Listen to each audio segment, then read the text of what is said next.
आप देख रहे होंगे बंगाल जल रहा है, वहां की मुख्यमंत्री चुप है।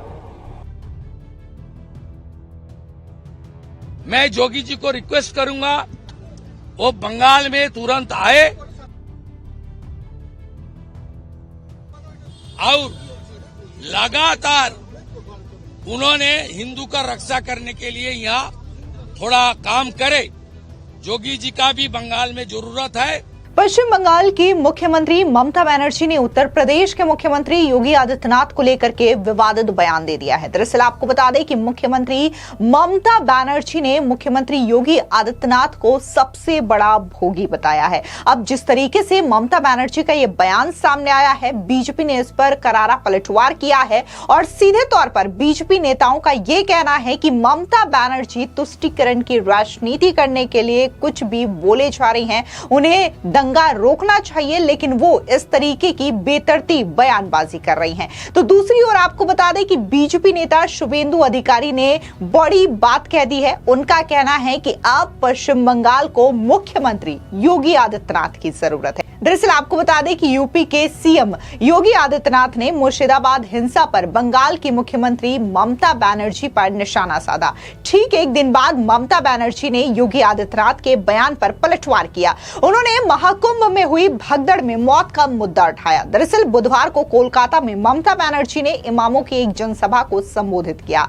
और इसी संबोधन के दौरान ममता बनर्जी ने कहा कि योगी बड़ी बड़ी बातें कर रहे हैं, वो सबसे बड़े भोगी है। महाकुंभ में कई लोगों की जान चली गई, यूपी में मुठभेड़ में कई लोग मारे गए, योगी लोगों की रैलियां तक नहीं निकालने देते, मगर पश्चिम बंगाल में बहुत ज्यादा आजादी है। अब जिस तरीके से ममता बनर्जी का यह बयान सामने आया, उसके बाद बीजेपी के नेताओं ने ममता बनर्जी पर करारा पलटवार किया। लेकिन सबसे पहले बात अगर हम पश्चिम बंगाल विधानसभा के नेता प्रतिपक्ष शुभेंदु अधिकारी ने की करें तो उन्होंने तो साफ तौर से ये मांग कर दी है कि अब पश्चिम बंगाल में मुख्यमंत्री योगी आदित्यनाथ की जरूरत है। सुनिए शुभेंदु अधिकारी का ये बयान। Now the Murshidabad issue Bengal का इशू देश का इशू बन गया है। जोगी जी ने यूपी का हर प्रोग्राम में बंगाल का हिंदू का हालत और मुर्शिदाबाद का राइट्स को लेकर बोल रहा है। कल बोल रहा है इसको सबक सिखाने के लिए भाषा नहीं डंडा का जरूरत है, इसलिए जोगी जी को टारगेट कर रहा है। मैं जोगी जी को रिक्वेस्ट करूंगा वो बंगाल में तुरंत आए और लगातार उन्होंने हिंदू का रक्षा करने के लिए यहाँ थोड़ा काम करे।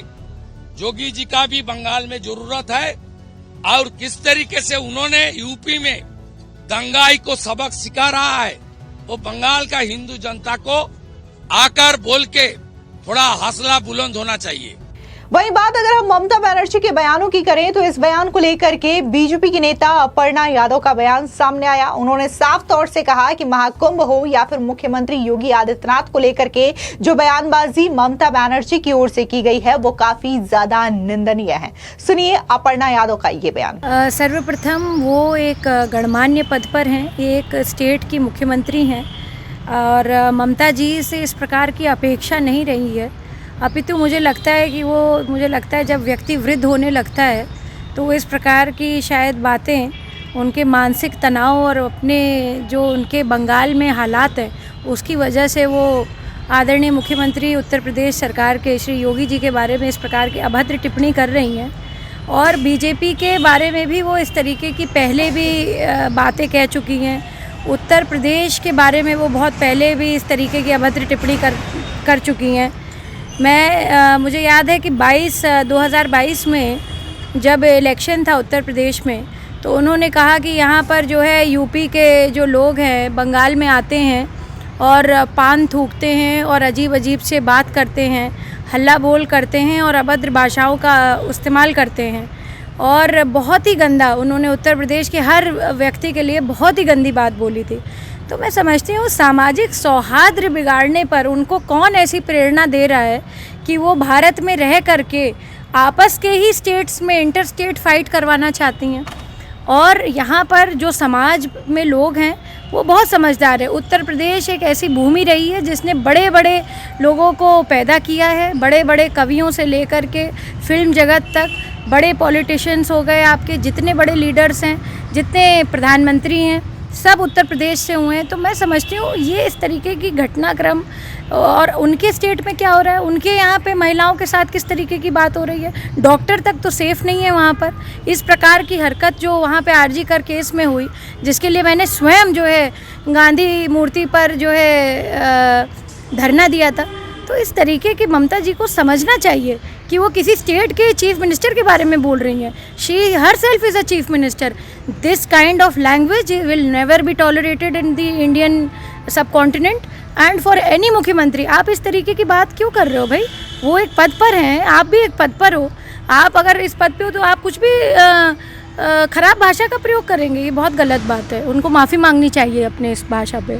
इसके अलावा बात अगर हम बीजेपी के नेता नित्यानंद राय की करें तो उन्होंने तो साफ तौर से ममता बनर्जी पर बड़ा हमला बोलते हुए ये कहा कि ममता बनर्जी इस तरीके की बयानबाजी सिर्फ और सिर्फ अपने तुष्टीकरण की राजनीति के लिए कर रही हैं, अपने वोट बैंक के लिए कर रही हैं। सुनिए बीजेपी नेता नित्यानंद राय का ये बयान। सारा के सारा कारण की जड़ है ममता जी।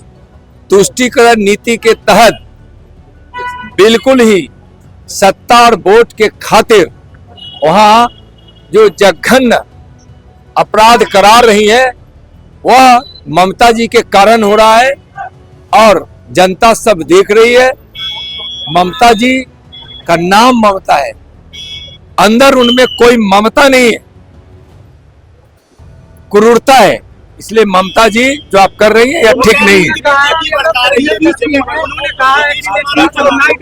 उन्होंने कहा नीतीश और नायडू सत्ता के लिए राजनीति करते हैं। नहीं, सबका साथ सबका विकास, 2047 तक भारत विकसित भारत हो, जिनको वह पसंद है, देश से गरीबी मिटे, जिनको यह पसंद है, जिनको विकास पसंद है, जिनको भारत माँ तेरी जय हो विजय हो यह गूंज पसंद है, जो विकास चाहते हैं, तो वैसे लोग एनडीए में हैं और वैसे परिवारवादी लोग और तुष्टीकरण वाले लोग उधर जो देश को और समाज को भी नुकसान पहुंचा रहे हैं। इसके अलावा बात अगर हम पूर्व केंद्रीय मंत्री गिरिराज सिंह की करें तो उन्होंने भी ममता सरकार पर जोरदार तरीके से हमला बोलते हुए ये कहा कि अब रक्षक ही भक्षक बन जाए तो क्या कहा जा सकता है। सुनिए केंद्रीय मंत्री गिरिराज सिंह का ये बयान। बड़े ही निंदनीय और सोचनीय,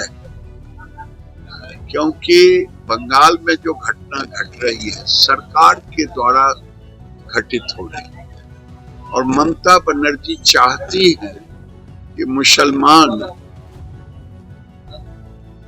इतना आतंक मचाएं कि हिंदू डरा हुआ अपने को महसूस कर रहा है और डरा हुआ महसूस कर रहा है। जब रक्षक ही भक्षक बन जाए, जब ममता बनर्जी ही हिंदुओं को तबाह और बर्बाद करने पर जुटी है तो क्या हो। इसलिए ममता बनर्जी बंगाल को बांग्लादेश बना देना चाहती है और उसी रास्ते पर वो चल रही है।